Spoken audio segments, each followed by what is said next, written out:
Assalamualaikum warahmatullahi wabarakatuh, sahabat muslim. Selamat datang di acara Kalam, kajian Lentera Arah Muslim. Pada kajian perdana ini, kita akan membahas tema bagaimana meningkatkan kualitas ibadah di bulan Ramadan. Bersama Dai Muda dari Islam Cinta Indonesia, yaitu Ustadz Sultan Setiawan Wan. Assalamualaikum Ustadz Sultan. Waalaikumsalam warahmatullahi wabarakatuh. Kak Maman, gimana kabarnya, sehat? Alhamdulillah sehat Ustadz. Kabar Ustadz bagaimana ini? Selama Ramadan Alhamdulillah aktivitas. kita sehat terus nih di bulan Ramadan. Lagi Oh, puasa-puasanya. Biar semangat. ya, kita harus tetap semangat walaupun sedang menjalankan ibadah puasa ya Ustadz. Oke, nah mungkin boleh sedikit ini kali ya, apa saya tanya-tanya sedikit nih. Kalau boleh tahu apa sih dari Islam Cinta Indonesia ini Ustaz? Ya baik, sedikit menjelaskan ya. Islam Cinta Indonesia itu adalah sebuah komunitas yang didirikan oleh awalnya itu oleh Profesor Haidar Bagir, Pak Nasaruddin Umar.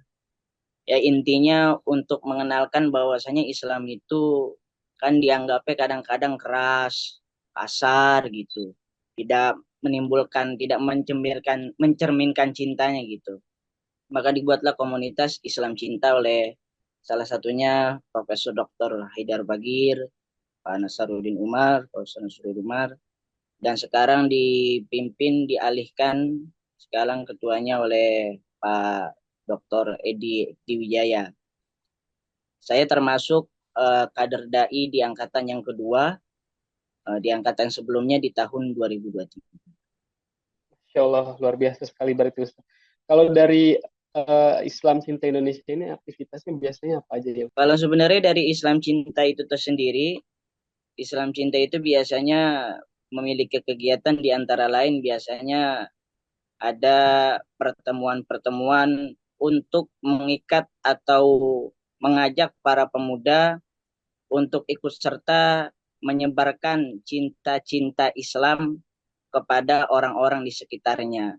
Seperti kemarin mengadakan kegiatan berbagi atau kegiatan kajian-kajian yang lain yang tentunya diisi oleh kader-kader dai yang telah di di apa namanya di kader selama setahun lamanya begitu. Baik, kalau begitu Ustaz. Nah, mungkin tanpa berlama-lama lagi ya kita langsung aja nih Ustaz bahas ke tema kita tentang kualitas ibadah di bulan Ramadan ini. Pastinya kan kalau di bulan Ramadan kita kan berlomba-lomba untuk cari pahala, kemudian juga amal kebaikan. Nah, gimana sih Ustadz cara meningkatkan kualitas ibadah kita di bulan Ramadan ini supaya berbeda dengan sehari-hari gitu. Dan belum lagi kadang kita ada yang sambil kerja, kemudian juga pulang kerja macet di jalan dan lain sebagainya, tapi pengen berkualitas gitu, ibadah kita di bulan Ramadan ini. Ustadz. Seperti apa sih kalau boleh dari Ustadz eh, cara untuk ibadah di Ramadan ini? Ya, sebetulnya kalau kita menelusuri di dalam diri kita masing-masing mungkin kita sering bertanya-tanya ya, kok Ramadan tahun ke tahun kok gini-gini aja nggak ada kemajuan gitu. Maka disitulah problematikanya muncullah sebuah pertanyaan, ini masalahnya di mana gitu. Jika kita kembali kepada ayat tentang berpuasa di Al-Baqarah 183, ya ayyuhalladzina amanu kutiba alaikumusiyam kama kutiba alal ladzina min qablikum la'allakum tattaqun. Wahai orang-orang yang beriman, diwajibkan atas kalian berpuasa sebagaimana umat terdahulu agar la'allakum tattaqun, kalian menjadi orang yang bertakwa. Tujuan daripada berpuasa itu sendiri adalah tentang takwa. Sedangkan takwa itu adalah ibadah hati. Maka orang yang berpuasa seharusnya dia harus mengaitkan hatinya untuk selalu taqarrub ibadah kepada Allah Subhanahu wa taala. Kata Rasul gimana? At-taqwa hahuna. Takwa itu adanya di hati. Rasulullah sambil nunjuk wa yasirru fi sadrihi thalatha marrah, sambil nunjuk dadanya beliau. Artinya panggilan berpuasa itu adalah takwa. Sedangkan takwa itu adanya di dalam sodr, di dalam hati. Rasulullah sampai nunjuk 3 kali. Ini sebagaimana yang disampaikan di dalam hadis riwayat Bukhari Muslim. Mungkin sudah sering terdengar ya di dalam diri kita. atau di dalam kajian-kajian bersama para kiai, para habaib, para ulama tentang daripada tingkatan orang berpuasa menurut Imam Al-Ghazali. Jadi teman-teman sekalian, berpuasa itu ternyata ada tingkatannya juga. Bukan orang yang sholat doang ada tingkatannya, ternyata puasa juga ada tingkatannya. Jadi unik nih, puasa itu ada 3 tingkatan kata Imam Al-Ghazali. Tingkatan yang pertama adalah saumul al-ma'lum, saumul al-umum. Yang pertama adalah puasanya orang yang umum. Artinya puasa orang yang berumum itu dia hanya menahan lapar dan haus. Itu doang tuh. Puasa al-umum, puasa yang umum. Yang kedua ada namanya puasa al-khusus. Ya ini puasa orang yang khusus. Biasanya dia berpuasa menahan lapar dan haus dan juga dia biasanya menjaga seluruh anggotanya dari kepala sampai kaki untuk menghindari hal-hal yang dapat membatalkan puasa itu sendiri. Contoh dia menjaga pembicaraannya, menjaga tangannya tidak mencuri, menjaga kupingnya supaya tidak mendengar hal-hal yang dapat mengurangi pahala puasanya ataupun hal-hal yang lainnya. Itu tingkatan puasa yang kedua. Tingkatan yang puasa yang ketiga adalah puasa al-khusus bil khusus. Puasa orang yang khusus dan dikhususkan. Ini tingkatan paling tinggi kalau menurut Imam Ghazali. Udah khusus, tambah dikhususin lagi. Nah, puasa ini adalah puasa bukan hanya makan dan minum saja, bukan hanya menjaga seluruh anggota tubuh dari kepala dan kakinya saja dari hal-hal yang dapat mengurangi pahala puasanya atau membatalkan puasanya, tapi dia juga menjaga nih yang batinnya, bukan zohirnya doang dijaga, tapi batinnya juga dijaga. Jadi dia menjaga hatinya untuk selalu terikat kepada Allah Subhanahu wa taala. Jadi semata-mata dia berpuasa itu bukan mengharapkan daripada lapar dan hausnya saja mendapatkan pahala dari Allah, akan tetapi karena dia cinta kepada Allah. Ini tingkatan yang paling tinggi. Maka kita harus raba diri kita. Kita harus menempatkan diri kita di posisi di mana kita. Atau puasa al-umum atau puasa bil khusus atau puasa khusus bil khusus. Jangan-jangan kita masih puasa al-umum, ya ini puasa orangnya umum. Jadi cuma lapar dan haus saja, maka kita nggak heran ya, ada orang yang malam-malam kan, jam 3 dia sahur, habis itu jam setengah 4 dia tidur. Terkadang subuhnya kelewat, lalu zuhurnya kelewat, asarnya kelewat, maghribnya bangun, tiba-tiba buka, ya kan? Hanya lapar dan haus saja. Jangan-jangan kita cuman begitu. Maka baginda Rasul bilang begini, rubbal shaimin laisa lahu min siyamihi ilal ju'i wal atos. Ternyata berapa banyak di antara kita, nih di antara kita, termasuk saya terkadang juga. Ia berpuasa hanya dapat dari puasanya itu lapar dan haus, bukan dari pahalanya. Karena kan asaumuli wa ana ajazibih, itu kata Allah dalam hadis kursinya. Puasa itu adalah kepunyaanku dan aku yang nanti akan membalasnya. Maka hadirin, pentingnya kita meraba diri di mana sudah sampai mana puasa kita. Ataukah di puasa yang tingkat pertama, kedua, ataupun di puasa yang ketiga. Maka lantas bagaimana nih pertanyaannya cara kita meningkatkan kualitas ibadah kita di bulan Ramadan supaya semakin khusus bil khusus, bukan khusus doang, khusus bil khusus kita berharap. Maka Syekh Imam Izzuddin bin Abdissalam, seorang ulama sufi yang terkenal di zamannya, beliau punya gelar namanya Sultanul Ulama, rajanya ulama di zamannya. Ternyata puasa itu kalau kita selidiki adalah awalnya itu niatnya lillah. Kalau sudah lillah, maka sesuatu yang berat sekalipun, sesuatu yang menurut kita susah sekalipun, itu bisa jadi mudah. Maka kan terkadang kita nih, kalau misalkan di luar bulan puasa kan, pagi nggak makan, siang nggak makan, sore nggak makan, tuh sore udah oleng duluan tuh, udah lemes duluan, karena nggak ada niat puasa.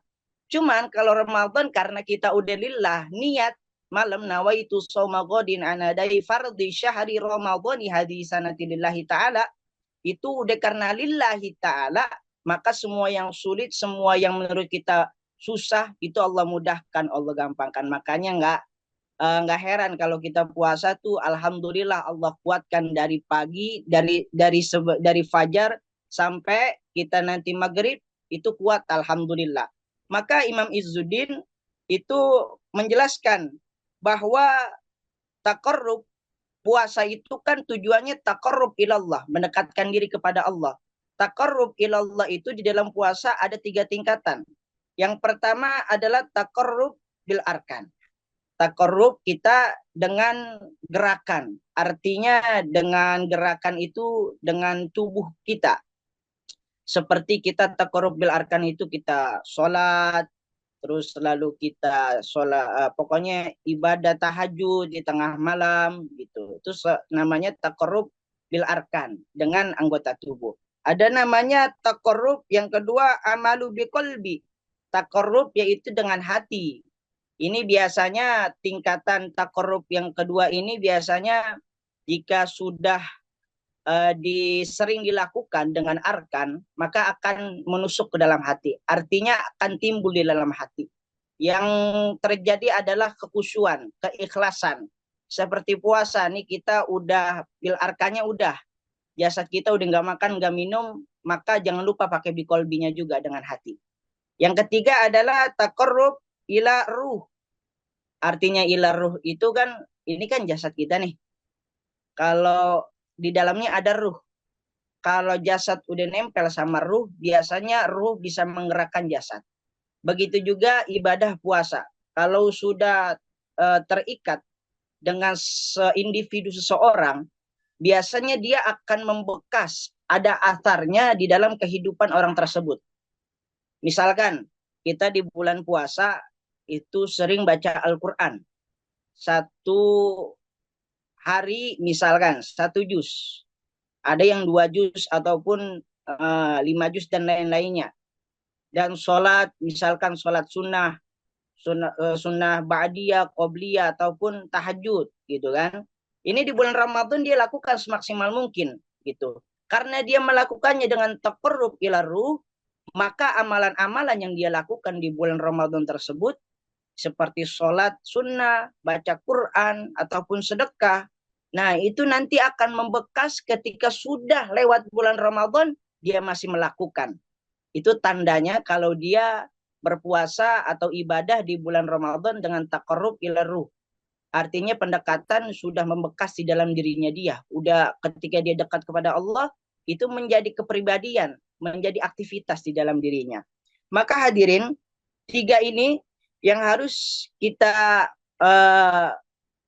raba-raba juga di dalam diri kita. Maksudnya introspeksi di dalam diri kita. Kita berpuasa ini sudah sampai kualitasnya kualitas mana? Masih kualitas taqarrub bi arkan atau cuman tubuh doang? Taqarrub bi qalbi atau kita mengaitkan dengan hati, ikhlas karena Allah, lillah karena Allah, atau dengan arkanu taqarrub ila ruh. Atau artinya kita nanti setelah Ramadan, amalan-amalan kita di bulan Ramadan ini membekas dan menjadi aktivitas kita di bulan-bulan setelah bulan Ramadan, bulan Syawal, Dzulqa'dah, Dzulhijjah dan seterusnya sampai akhir ayat. Maka hadirin sekalian, innal mu'mina idza ajnaba damban kana taktahan sawada fi qalbihi. Ketika manusia itu punya dosa, ketika manusia itu berbuat maksiat, berbuat kesalahan, itu di dalam dirinya itu, di dalam hatinya ada satu noda. Ada satu titik noda di dalam hatinya. Kana tatahu fi sawadihi fi qalbihi. Itu di dalam hatinya ada noda. Dan cara membersihkan itu, salah satunya noda tersebut adalah dengan berpuasa. Maka puasa ini adalah salah satu ibadah yang bukan menjadi ibadah yang baik, tapi menjadi lebih baik lagi. Bukan bonus, tapi lebih bonus lagi. Karena kan ibadah puasa itu intinya cuma 2. Man soma Ramadan, man koma Ramadan. Siangnya soma, malamnya koma. Artinya soma itu artinya berpuasa. Malamnya koma artinya mendirikan sholat malam. Tarawih, sholat tahajud, sholat witir, sholat taubat, sholat tasbih, dan segala macam sholat sunnah lainnya. Maka kan kata baginda Rasul, man shoma ramadhana imanan wa ihtisaban ghufira lahu ma taqaddama min dzambi. Barang siapa yang berpuasa di bulan Ramadan karena iman dan karena perhitungan, ma taqaddama min dzambi, maka Allah akan ampuni segala dosa-dosanya yang telah lalu. Yang telah lalu Allah ampuni. Itu paginya, dari siangnya itu ketika siang hari berpuasa, malamnya man koma, kata baginda Rasul, man qama ramadhana imanan wa ihtisaban ghufira lahu ma taqaddama min dzambi. Barang siapa yang mendirikan yaitu ibadah salat di bulan Ramadan ma imanan wa ihtisaban, dengan iman dan perhitungan, yaitu ghufira lahu ma taqaddama min dzambi. Sama, maka Allah akan ampuni segala dosa kesalahannya yang telah lalu. Itu kan bedanya cuman di huruf qaf sama sof sama so aja. Intinya paginya kita berpuasa, malamnya kita beribadah kepada Allah dengan sholat. Insya Allah dengan dua hal ini kalau kita lakukan dengan taqarrub ila ruh, insya Allah nanti ketika kita selesai Ramadan, Idul Fitri, kita seperti waladat kawaladat ummuhu, seperti seorang bayi yang kita harapkan yang keluar dari rahim ibunya. Artinya kalau bayi itu baru keluar dari rahim ibunya nggak ada dosa lagi. Dan kita berharap mudah-mudahan kita keluar dari Ramadan kita seperti itu, anak bayi yang tidak ada dosanya. Mungkin itu dari Al-Fakir. Mungkin kita saya yang memberikan sinyal kepada teman-teman, tinggal teman-teman sendiri yang mencari celah-celahnya atau metodenya sebaiknya bagaimana. Itu mungkin sinyal dari saya. Wallahu alam bisawab. Mungkin saya serahkan kembali kepada moderator.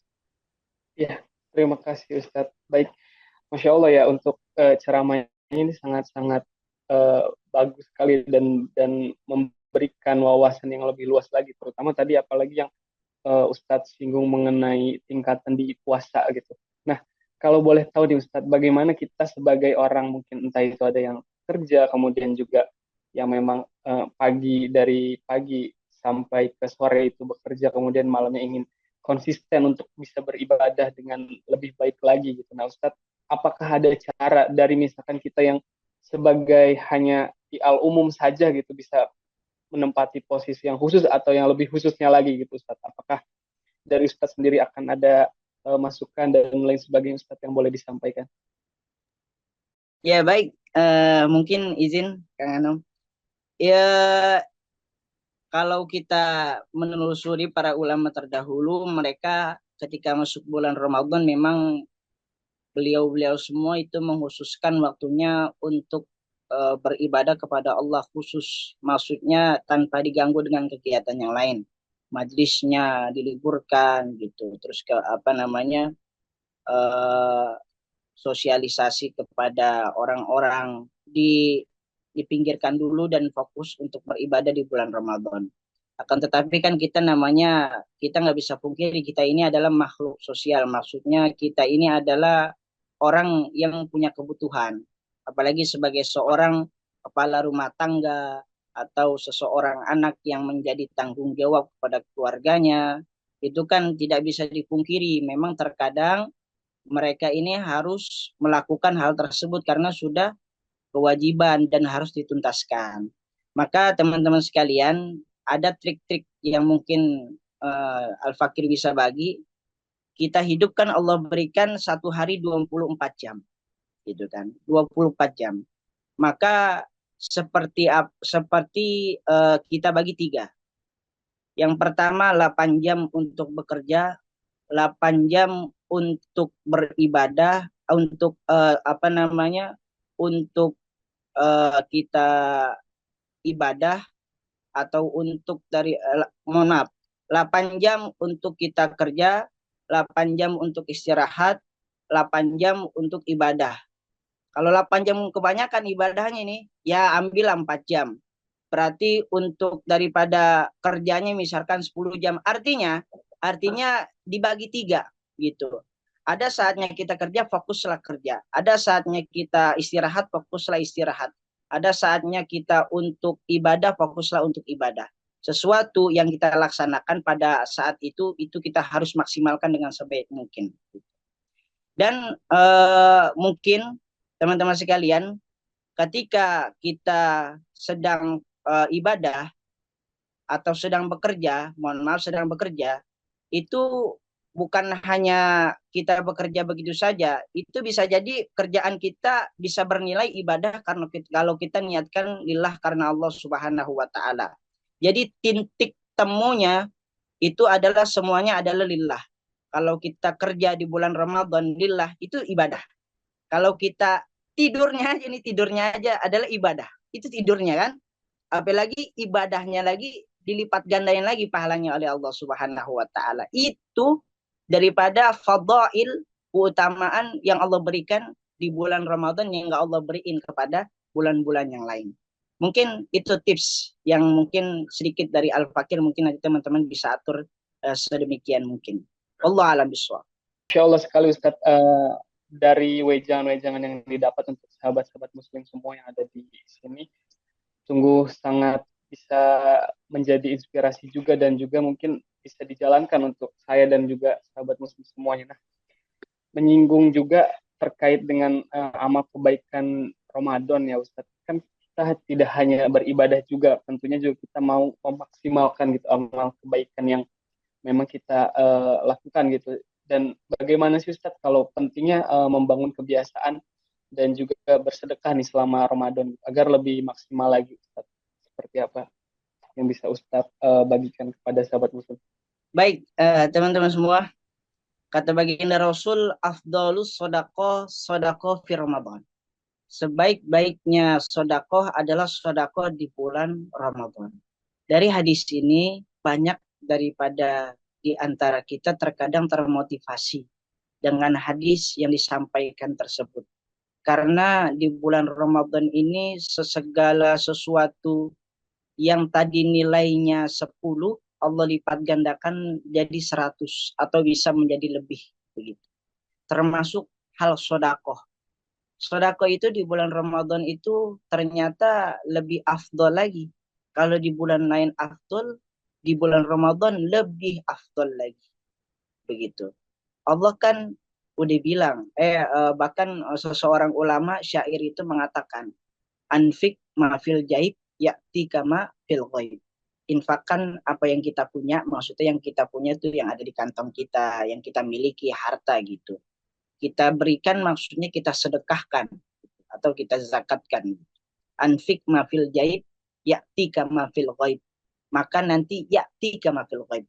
Akan datang rezeki yang tak disangka-sangka datangnya dari Allah Subhanahu wa taala. Artinya, orang yang bersedekah, yang niat lillah karena Allah, nanti akan datang balasan yang datangnya tak terduga-duga, yang tak terduga-duga dari Allah Subhanahu wa taala min haitsu la yahtasib. Begitu. Karena harta yang kita makan nanti hakikatnya akan menjadi kotoran, harta yang kita simpan hakikatnya menjadi warisan, sedangkan harta yang kita sodakokan hakikatnya akan menjadi pertolongan di hadapan Allah Subhanahu wa taala, seperti apa yang dilakukan oleh teman-teman orang muslim. Mungkin dari teman-teman maksudnya pada hari ini sekalian nanti ingin memberikan sedikit sedekahnya untuk kegiatan orang muslim atau untuk ingin ikut zakat di arah muslim, itu boleh silakan. Karena itu sangat luar biasa gitu. Ini mudah-mudahan orang muslim menjadi wadah dari umat atau untuk umat untuk memberikan sedekahnya, zakatnya dan hal-hal yang lain di dalamnya insya Allah. Mungkin begitu. Wallahu a'lam bishawab. Masya Allah sekali Ustadz wejangan yang sudah diberikan. Selain kita juga untuk beribadah selama di bulan Ramadan, kita juga harus juga beramal baik itu. Nah, entah itu misalkan bersedekah, kemudian juga berinfak dan amal-amal kebaikan lainnya. Nah, kebetulan juga Ustadz di arah muslim sendiri ini kita mempunyai aplikasi yang menyediakan untuk sahabat muslim yang jika memang ingin bersedekah atau berinfak itu bisa di-download di aplikasinya. Dan juga dengan aplikasi arah muslim ini sudah bekerja sama juga dengan badan-badan penyalur yang resmi seperti Basnas, kemudian juga ada Rumah Yatim, Dompet Duafa, dan banyak lainnya. Nah, bagi mungkin teman-teman atau sahabat muslim yang lainnya untuk bisa beramal di bulan Ramadan ini, itu bisa juga melalui aplikasi Ara Muslim seperti itu Ustaz. Masya Allah betul sekali Ustaz, di aplikasi Ara Muslim sendiri memang terdapat fitur untuk kita beramal, yaitu dari ada untuk fitur zakat, kemudian juga ada untuk sedekah, infak, dan juga wakaf, yang mana kita sudah bekerja sama dengan lembaga-lembaga dan juga badan-badan yang secara resmi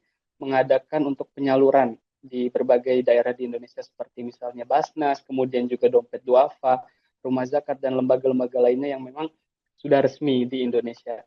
Jangan lupa untuk sahabat muslim semuanya untuk mendownload aplikasi Ara Muslim yang ada di App Store dan juga Play Store. Alhamdulillah sahabat muslim yang dirahmati Allah, cukup sampai di sini kajian singkat dari Ustadz Sultan Awanda. Semoga ceramah yang telah disampaikan dapat menjadi pengingat dan penambah keimanan kita. Mari kita amalkan ilmu yang telah kita dapat dalam kehidupan sehari-hari. Jangan lupa follow media sosial Ara Muslim untuk mendapatkan informasi, tips, dan pembahasan lainnya. Dan juga jangan lupa di follow untuk Instagram Ustadz Sultan Awanda. Atas perhatiannya saya ucapkan terima kasih. Wassalamualaikum warahmatullahi wabarakatuh.